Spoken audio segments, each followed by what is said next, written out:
வணக்கம் மக்களே. IPL 18வது season March 22ஆம் தேதி முதல் தொடங்க போகுது. இதுல 23ஆம் தேதி சென்னை சூப்பர் கிங்ஸ் மற்றும் மும்பை இந்தியன்ஸ் ஆகிய இரண்டு அணிகளும் மோத இருக்காங்க. இதுக்காக ரெண்டு அணிகளுமே தீவிரமான வலைப்பயிற்சியை துவங்கிட்டாங்க.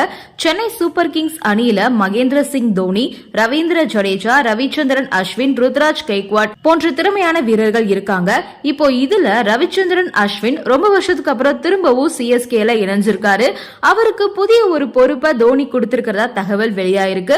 அதுக்கு முன்னாடி இவங்க எல்லாரையும் விட துவக்கத்துல இருந்தே மேட்ச் வினரா இருக்க வாய்ப்பு இருக்கக்கூடிய 3 பவுலர்கள் பத்தி இப்ப பார்க்கலாம். முதலாவது இடத்துல நூர் அகமது இருக்காரு. சென்னை சூப்பர் கிங்ஸ் அணியானது நூர் அகமது மேல முழு நம்பிக்கை வச்சு 10 கோடிக்கு வாங்கியிருக்காங்க. சென்னை சேப்பாக்கம் மைதானத்துல நடைபெற்ற ஒருநாள் உலக கோப்பை 2023 தொடர்ல பாகிஸ்தானுக்கு எதிராக அபாரமா பந்து வீசி இருந்தாரு. வருண் சக்கரவர்த்தி மாதிரியே மர்ம சுழல்பந்து வீச்சாளரா இவர் இருக்காரு. இதனால CSKவோட எக்ஸ் ஃபேக்டரா இவர் இருப்பாரு அப்படின்னு எல்லாருமே எதிர்பார்க்கிறாங்க.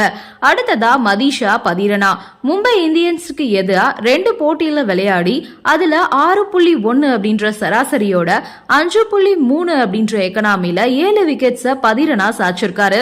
மும்பைக்கு எதிராக ஒரு போட்டியில 4 விக்கெட்ஸ் எடுத்திருக்காரு.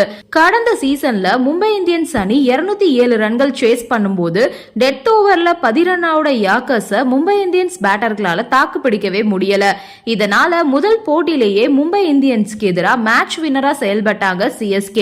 அடுத்ததா அன்சுவல் கம்போஜ். இளம் உள்ளூர் வீரரான அன்சுவல் கம்போஜ் 22 போட்டிகள்ல விளையாடி 26 விக்கெட்களை வீழ்த்திருக்காரு.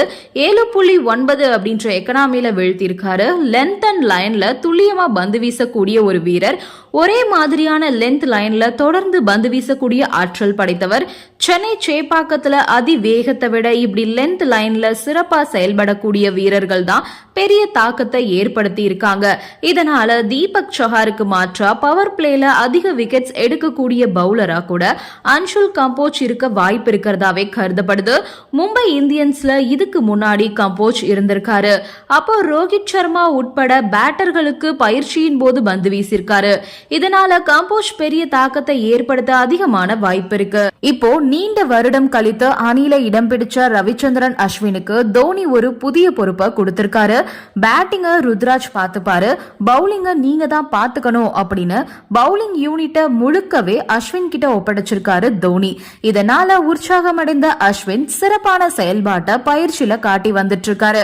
இதன் மூலமா அஸ்வின் இந்த 2025 IPL தொடர்ல தன்னோட மாயாஜால சுழல்வித்தைய காட்டி எதிரணிய திணறடிப்பாரு அப்படின்றதுல எந்தவித சந்தேகமும் நமக்கு வேண்டாம். கூடவே அஸ்வினோட டெஸ்ட் பார்ட்னரான ஜடேஜாவும் இருக்கிறதால அஸ்வின் ரொம்பவே உற்சாகமா தன்னோட வலை பயிற்சியில ஈடுபட்டு வந்துட்டு இருக்காரு. நன்றி, வணக்கம்.